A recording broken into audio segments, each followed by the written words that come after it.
balik lagi nih di Promation. Nah, siapa nih dari kalian yang tahu apa itu desain arsitektur kontemporer?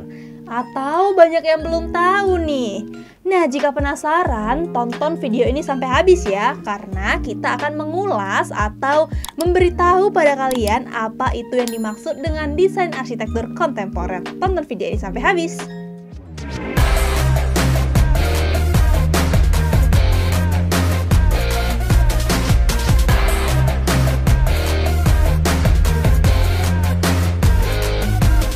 Bisa dibilang desain arsitektur kontemporer ini adalah desain arsitektur yang terbilang baru karena baru muncul pada abad 21 ini.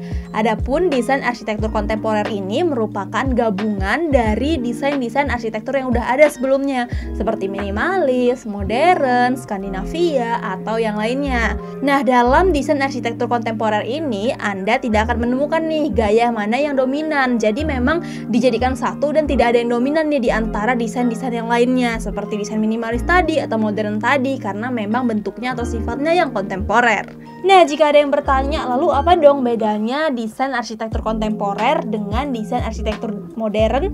Nah, secara dinamis, kalau dari desain arsitektur modern ini terbilang akan berubah-ubah seiring dengan perkembangan zaman. Karena memang seiring dengan perkembangan zaman kan gaya arsitektur ini selalu berubah-ubah, selalu mengikuti perkembangan zaman. Begitu pula dengan desain arsitektur kontemporer. Kelak nih banyak yang mengatakan bahwa arsitektur kontemporer ini bisa menjadi arsitektur konvensional seiring dengan berkembangnya gaya-gaya arsitektur. Kalau begitu, untuk bentuknya dari desain arsitektur kontemporer sendiri seperti apa? Nah, pasti banyak yang bertanya-tanya nih kayak gini. Seperti yang kita ketahui bersama, unsur dominan pada sebuah arsitektur adalah garis lurus. Berbeda halnya dengan desain arsitektur kontemporer. Mengapa begitu? Ya, karena memang dari desain arsitektur kontemporer ini lebih banyak menggunakan unsur melengkung sebagai ganti dari garis lurus. Dalam beberapa contoh, sebuah bangunan ada yang seluruhnya dirancang dengan garis lengkung. Dalam contoh lain, ada pula nih yang dirancang dengan menggabungkan garis melengkung dan garis lurus. Ciri khas yang selanjutnya adalah palet warna yang digunakan pada desain arsitektur kontemporer.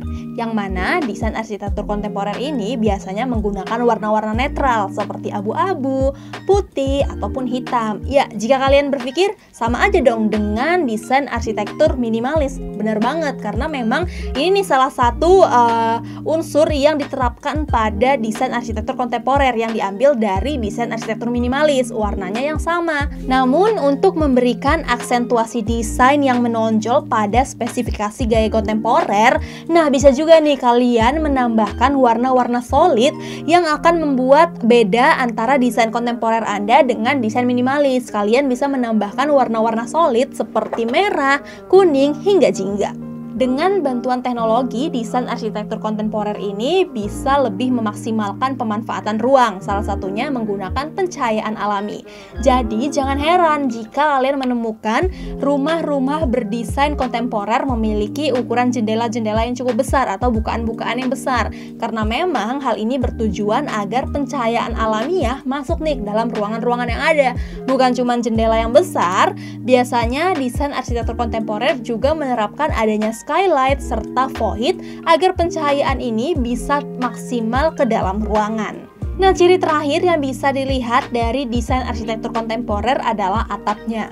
Ya, memang untuk atap sendiri, desain arsitektur kontemporer sudah lebih bereksplorasi. Yang mana di era modern seperti saat ini, pasti udah jarang nih kita ngelihat atap-atap berbentuk perisai layaknya atap konvensional. Nah, jadi sekarang nih lebih banyak nih orang-orang yang di rumahnya menggunakan atap-atap yang datar. Hal ini bertujuan untuk melindungi bangunan dari terik matahari. Tapi tak sedikit pula nih ternyata arsitek-arsitek yang berani bereksplorasi lebih, yang mana atapnya dibuat lebih unik dan menarik. Ada yang membuat green roof, atau juga ada yang membuat atap berbentuk melengkung, atau membuat atap berbentuk dinamis lainnya.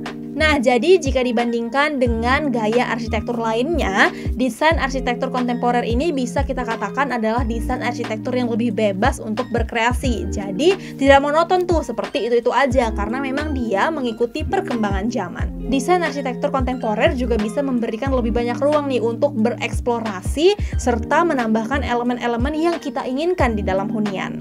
Oke, itu dia tadi penjelasan kita secara singkat mengenai apa itu desain arsitektur kontemporer. Gimana? Udah pada paham belum?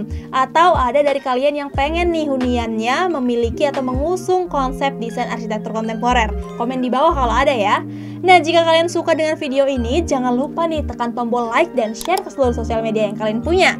Nah, jika tak ingin ketinggalan informasi-informasi menarik lainnya dari kami, langsung aja subscribe YouTube channel kami di Property News. Dan jangan lupa juga untuk mengaktifkan notifikasi loncengnya. Saya Zahra pamit, bye!